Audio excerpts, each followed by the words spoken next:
Good evening, aspirants. Welcome to Laexcellence IAS Academy. This is Ajay Kumar, and today I'm here to give you some understanding about the UPSC Prelims question paper with respect to the subject of current affairs. And also, one of the other important component is about the international institutions and other related aspects of the world.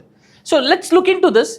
So before we go into this understanding, obviously, there's no doubt that current affairs do play a very major role, and it's a combination of many subjects.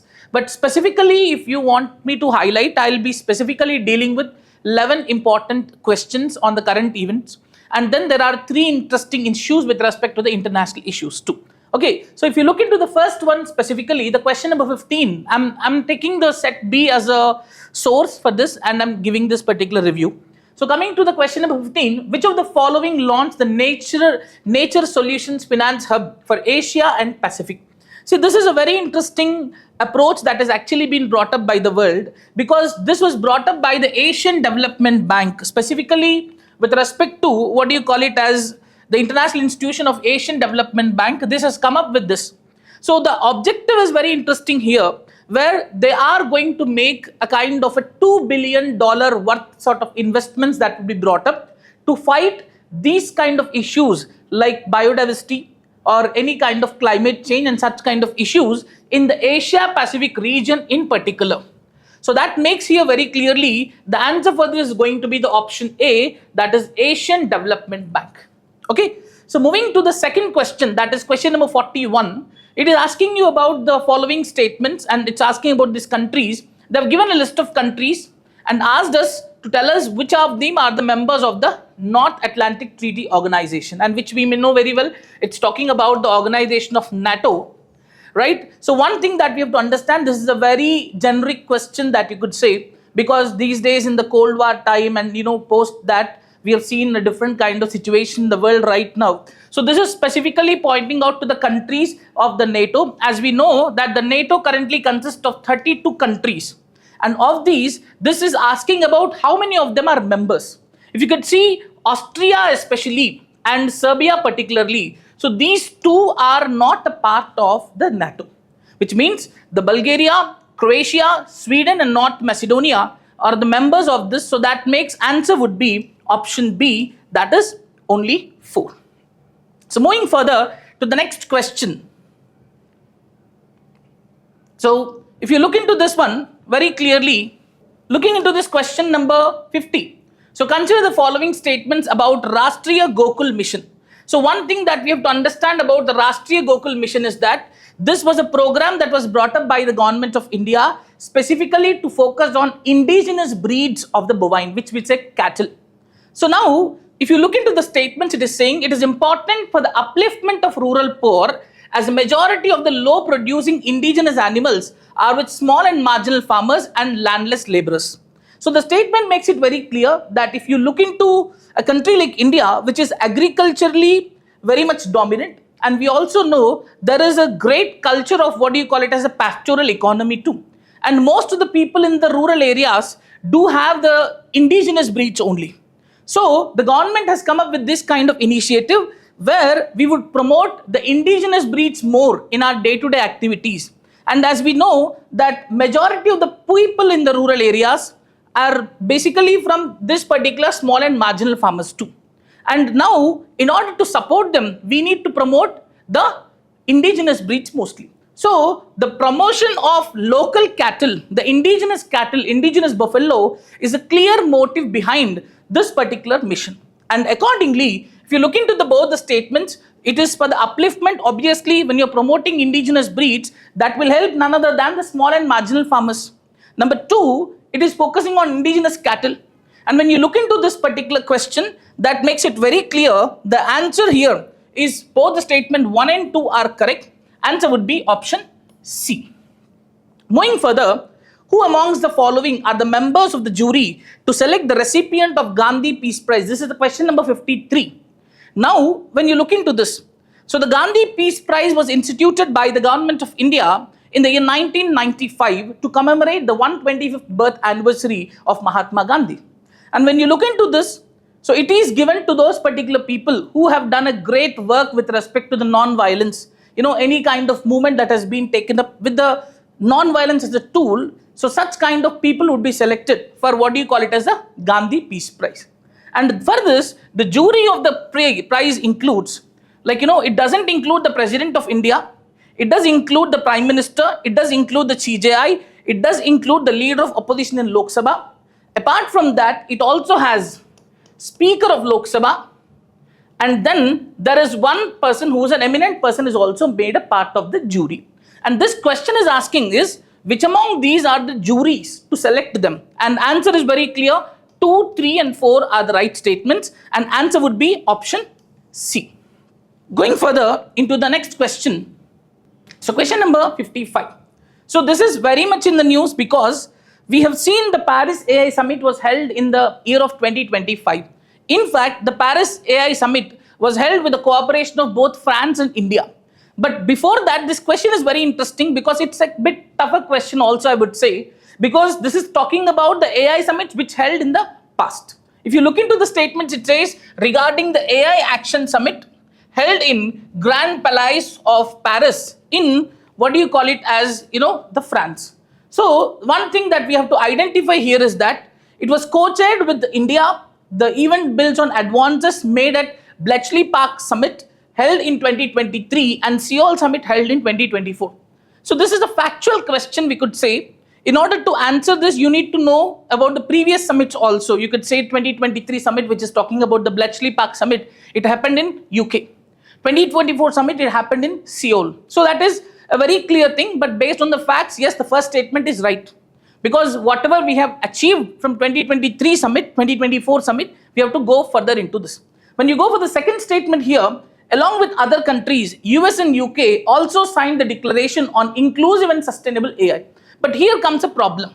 In the previous summit of 2024, both UK and US have signed the entire declaration. But one interesting part is, both the countries of USA and UK have not signed the declaration on this aspect called inclusive and sustainable usage of AI. So there was a controversy around it where UK and US is not agreeing to some of the terms of this agreement. So they did not sign it. So when you look into this particular question, that makes it very clear. The first statement is right and the second statement is wrong. And answer for this here is very clear. That's going to be the first one is the right statement here. Okay. So that makes the answer is option A. Going further to the next question, number 56. So it is talking about various international years. The United Nations General Assembly generally comes up with some of the key aspects with respect to international years. So the major purpose is to encourage a kind of awareness, about some of these aspects too. For example, earlier we have seen International Year for Millets. So that is basically to promote a kind of a greater recognition to the millets and such kind of things. And this is talking about International Year for Women Farmer, International Year for Sustainable and Resilient Tourism, Peace and Trust, Asteroid 2029 Awareness. So this particular one is actually the Asteroid Awareness and Planetary Defense of 2029. So these are the 4 things that have been given, and all these are rightly matched here. And when it comes to this, obviously the answer is going to be option D with respect to these particular question too. Okay. So now going further to the next question. So question number 59. So this question is specifically talking about the first Cocoa World Cup, which happened, very recently in India. And the event was held in Delhi of India. That is the right statement. There's no doubt because, till date, we used to have this kind of mindset when it comes to the UPSC that sports was actually a kind of ignored concept. To everyone's surprise, in fact, this time 2 questions have actually been asked when it comes to the sports part, right? So when it comes to this way, the first statement which is talking about the event was held in Delhi of India, that is definitely a right statement. And second statement, the Indian men bet Nepal with a score of 78-40 in the final to become the world champion in men category. And similarly, the Indian women bet Nepal, with a score of 54-36 in the final to become the world champion in women category. See, this statements looks easy because, the known facts that we generally look into is that India won. Be it men or be it women, India won. This is something that we talk. But interestingly, this time UPSC played a key role here. In fact, they actually wanted to play with the minds of the aspirants. So what did they do is that though the first statement is absolutely right, the second and third are a bit changed. You could see what is this? Indian team won over Nepal, Indian men team and Indian women team both. But the thing is, they have interchanged the scores. where the Indian men team won with 54-36 and women team won with 78-40. That has been interchanged. And this is asking you for the right statements. So statement 2 and 3 both are wrong. So answer for this is going to be option A, that is 1 only. Moving further into the next one, it's about the chess Olympiad. So every one of us have actually heard a lot about, Mr. Gukesh Domraju, where how he has actually become the youngest grandmaster, and this is everywhere in the news. But the point is, UPSC, as I told you, is all about details. Yes, Gukesh Domraju has become the youngest grandmaster, we generally say, but he won that in the FIDE championship of the chess. It is not through the 45th Chess Olympiad, which happened in 2024. The point to understand here is that the 45th Chess Olympiad, which held in 2024, in that the Russian player Mr. Ayan did not attend at all. So there is no chance of Mr. Gukesh winning over Mr. Ayan. So obviously the first statement is wrong. But the second statement, which is talking about Abhimanyu Mishra, an American chess player, holds a record of becoming the world's youngest ever grandmaster, and this is absolutely right statement. So going by this, the answer would definitely be option B here, because the first statement is wrong. Moving further to the next one, question number 62. Now that is a very interesting question and sounds a bit easy, right? But when you look into this, the Indian Railways have prepared a national rail plan to create a future ready railway system by, the answer is not 2028, it is by 2030. That makes a difference. It is 2030. The second statement, Kavach, an automatic train protection system. Yes, it is an automatic train protection system, but the point to be remembered, it is developed indigenously with the support of Indian companies. But what was given here is German collaboration is absolutely wrong. Okay, so both the statement 1 and 2 are wrong. When you look into this, Kavach system uses RFID tags that are fitted on the tracks. That is true. And answer here is definitely going to be 3 only if that is asked for correct. But what did they ask? Here is not correct. So answer is option A, that is both 1 and 2. Going further, which organization has enacted the nature restoration law to tackle the climate change and biodiversity loss? Again, this is the factual based question. As we have seen in the past about how the Asian Development Bank has brought up an initiative of $2 billion investment. That's a similar kind of thing where the European Union has brought it, especially with respect to the European region. And answer is definitely going to be option A. Okay, next question is about the BRICS. Now, BRICS is a very interesting concept because international organizations are very much in the news in the recent past, be it BRICS, be it BIMSTEC, and all of these have been shown in the UPSC prelims. The 16th BRICS summit was held under the chairmanship of Russia in Kazan. Indonesia has become the full member, obviously. The theme of the 16th BRICS summit was strengthening multiculturalism for just global development and security. But here is some minute details. I already told you, UPSC is about the details and clarity of the thought. When it comes to this question, yes, 16th BRICS summit, well, there is no doubt at all. You can easily say the first one is right. Second one, if you are following the current updates very well, you can see second one is also right. But third one is something very interesting. If you look into the theme of 16th BRICS summit, what it says is strengthening multilateralism, for fair global development and security. But here it is given as multiculturalism. This makes a big change. So that only the single word has completely changed this, and answer would be option A, that is 1 and 2. Moving further, this is a bit tactical question, I would say, when it comes to this, because UPSC says if there are multiple answers, choose the most appropriate one, right? So when you look into this question is about the international north-south transport corridor. It's something which involves India all the way. It goes through Central Asia, and from there it goes towards the European region, right? So when you look into this is something which is clear. India has constructed Chabahar port, right? That is in Iran. From there, it goes to Central Asia. From there, it goes all the way to Europe. And going by this, according to the majority of the experts, the answer here will be option A, right? But there could be a confusion if you look further that this may be going through Azerbaijan too. But as it says, the most appropriate answer, for time being, we would generally say the answer is going to be option A, and that is about this one.